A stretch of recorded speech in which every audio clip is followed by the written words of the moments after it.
Jeremiah was black. He could feel it, the way the sun pressed down hard and hot on his skin in the summer. Sometimes it felt like he sweated black beads of oil. He felt warm inside his skin, protected.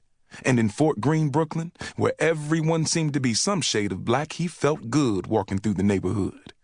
But one step outside, just one step, and somehow the weight of his skin seemed to change. It got heavier. Light-skinned brothers, well, yeah. Sometimes he caught himself making fun of them. But everybody laughed. Everybody ragged on everybody. Those same brothers, shoot, they'd be getting on him just as hard. His homeboy, Carlton, messed up name. Mama's white and daddy's black, but he swears he's all black. Some days they'd be shooting hoops and Carlton would just start going off on how black Jeremiah was. Nothing mean in it. It was all just the way they acted around each other. Sometimes they got to laughing so hard, tears would be running down their faces, laughing and pointing and trying to come up with something else funny to say. It was like that. When Jeremiah and his boys were hanging out, he just was. The way they all were. Some light-skinned, some dark-skinned, nappy-headed, curly-headed, even a couple bald-headed brothers, just hanging out and laughing. Those times, he felt free. Like he was free inside his dark skin. Like he could celebrate it, throw his arms way out and grin. Sometimes he'd remember his grandma. A long time ago before the cancer took her, the way she'd make him sit in the shade. Don't want you to get too black, she'd say. He was little then and going back and forth between down south and Brooklyn.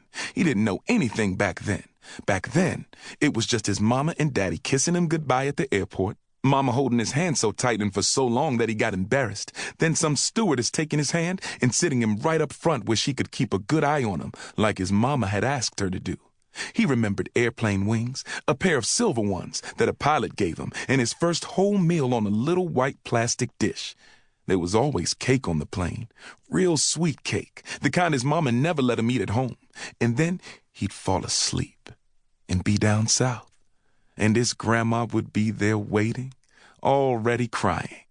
She always cried when she saw him. Cried and laughed all at once. Jeremiah smiled, remembering how he used to sink into her heavy arms and be surrounded by the smell of her rose petal lotion. That was a long time ago. Jeremiah palmed his basketball in his left hand and held it straight out in front of him. He stared at it a moment, then dribbled it 3 quick times against the curb.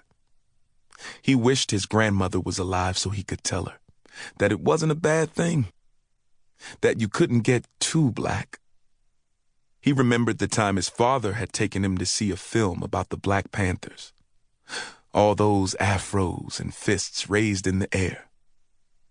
Jeremiah smiled. He wished his grandmother had heard them shouting, "Black is beautiful." But she hadn't. And she had believed what she said, that a person could get too black. The same way his father believed it every time he said, "Maya, you're a black man. You're a warrior." But where was the fight?